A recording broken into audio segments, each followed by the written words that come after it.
Tim Jimat punya cerita. Cerita ini ditulis dan dikirimkan oleh Swita Kartika dengan judul Tangisan Bayi di Kolong Ranjang.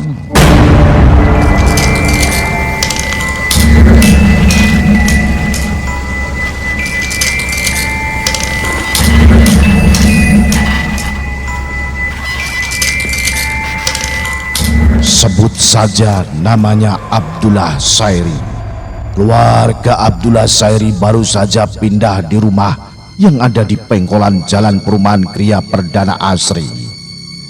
Beberapa tahun sebelumnya, jauh sebelum kedatangan mereka, rumah itu disebut-sebut sebagai rumah angker.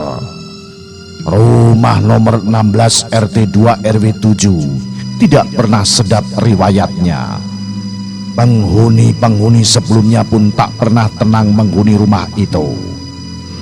Terakhir rumah itu dijadikan sebagai kantor koperasi simpan pinjam. Tapi riwayat kantor itu pun nyaris seumur jagung dan mengembalikan kondisi rumah itu seperti semula. Beberapa tahun kosong, tibalah keluarga Abdullah Sairi beserta istri beserta kedua putranya yang masih SD dan SMP. Sebulan lamanya menetap di sana, tak nampak ada kejanggalan apapun dalam kehidupan mereka. Kewajaran itu justru memicu kecurigaan warga, seakan-akan kenormalan yang ada justru tidak normal. Pak Sairi adalah guru SMP yang baru pindah mengajar ke SMPN 13. Putra pertamanya yang juga masih duduk di bangku SMP ikut diajar bapaknya di sekolah yang sama. Bu Sairi adalah seorang ibu rumah tangga yang ramah. Baru seminggu menetap, beliau sudah akrab dengan beberapa warga dan tukang sayur keliling. Isu mengenai rumah angker ditepiskannya seiring waktu berlalu. Kehormatan serta keramah tamahan keluarga ini membuat warga pun sungkan untuk menakut-nakuti. Warga sekitar lantas berkesimpulan, mungkin memang misteri dan aura kegelapan di rumah itu telah memudar. Keadaan berangsur menjadi wajar. Sayangnya kewajaran itu tak berlangsung lama. Beberapa bulan berikutnya mereka mulai dihantui oleh kejadian-kejadian ganjil di dalam rumah. Beberapa hari belakangan Pak Sairi nampak mulai pucat tiap kali keluar rumah. Keanehan ini mulai dirasakan oleh tetangganya. Ketika ditanya, beliau enggan menjelaskan. Para tetangga pun mulai curiga.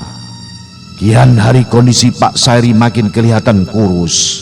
Menindaklanjuti sikap Pak Sairi yang bungkam, Pak RT serta beberapa tetangga mendatangi rumah beliau dan minta penjelasan mengenai kesehatan beliau. Alih-alih menjelaskan, beliau malah tertawa geli dan merasa tersanjung pada tamu-tamunya yang mau menjenguknya yang katanya sehat-sehat saja. Lawong saya itu super sehat kok, bapak-bapak sekalian. Malah istri saya sudah hamil lagi. Mendengar pemaparan itu, para tamu pun saling sikut keheranan. Beberapa bulan berikutnya, mungkin karena mulai tak tahan, Pak Sairi akhirnya buka mulut dan menjelaskan kejadian-kejadian ganjil yang menimpanya kepada teman dekatnya di sekolah. Beliau adalah Pak Najib. Berdasarkan keterangan Pak Sairi, di rumahnya sering terdengar tangisan bayi malam-malam. Bahkan di kamar mandinya yang terletak di belakang rumah, sering muncul penampakan anak kecil sedang berendam di bak mandi.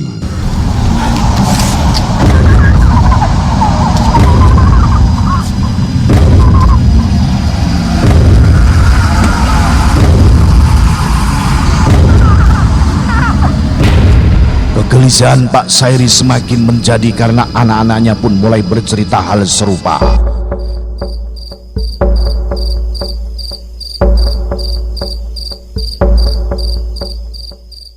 Pernah suatu ketika, anaknya terbangun di tengah malam Tiba-tiba ia menangis meraung-raung seperti kesurupan sambil sesekali menutupi wajahnya seolah-olah ketakutan akan sesuatu.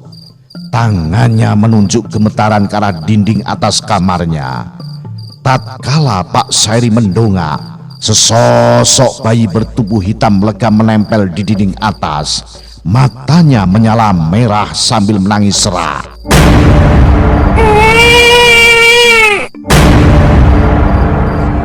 Pak Sairi tak kuasa berkata bak disambar petir di siang terik. Ia lalu sekuat tenaga menenangkan putranya sambil melantunkan doa-doa. Penampakan bayi hitam itu seketika hilang. Sisa malam itu diakhiri dengan mata terbuka oleh seluruh anggota keluarga yang terkumpul di ruang tamu. Kurun waktu berikutnya, kejadian demi kejadian terus-menerus menghantui keluarga itu. Sayangnya tak satupun kejadian berani diceritakan kepada tetangganya. Lambat laun keluarga ini menjadi tertutup. Demikian pula Bu Sairi yang mulai hamil tua, sikapnya tak lagi seramah dulu.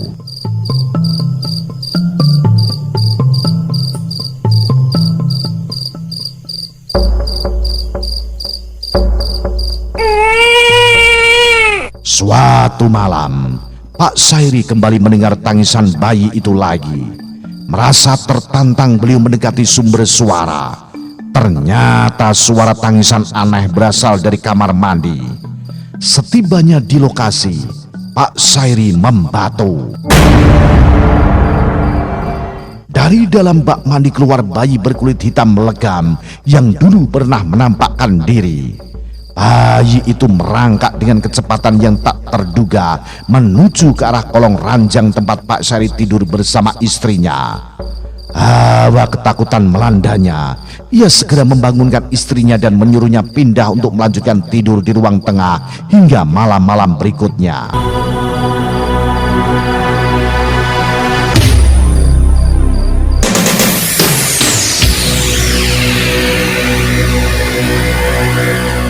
Bukannya menghilang, penampakan itu malah makin menjadi-jadi.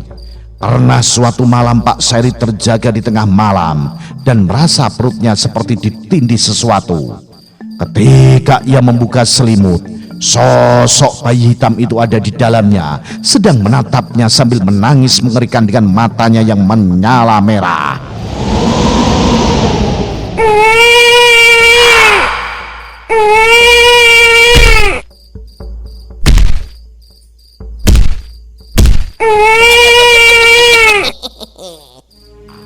Gelagat aneh mereka pun mulai tercium oleh warga sekitar.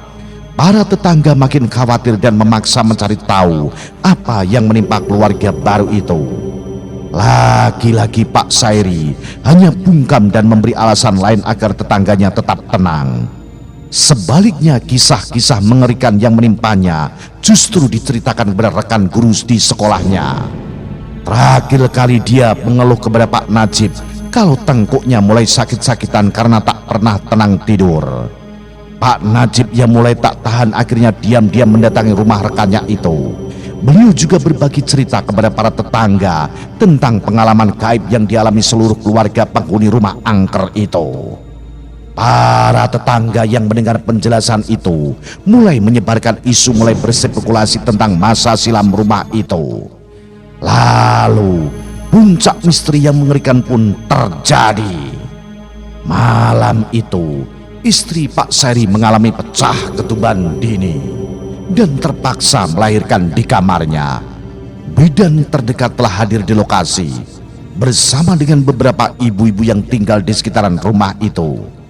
Pada proses kelahiran calon putra ketiganya, beliau mengalami pendarahan hebat. Karena panik, Pak Sairi menghubungi Pak Najib dan memanggil beberapa tetangganya. Beberapa warga berinisiatif mengambil alih anak-anak Pak Sairi dan mengamankannya di salah satu rumah warga. Bidan setempat rupanya tak mampu berbuat banyak. Bu Sairi harus segera dibawa ke rumah sakit. Di tengah kekalutan proses persalinan itu, tiba-tiba Bu Sairi berteriak histeris sambil menunjuk-nunjuk ke arah lemari. Ia meneriakkan kata-kata yang sulit dimengerti orang-orang di bilik persalinan itu.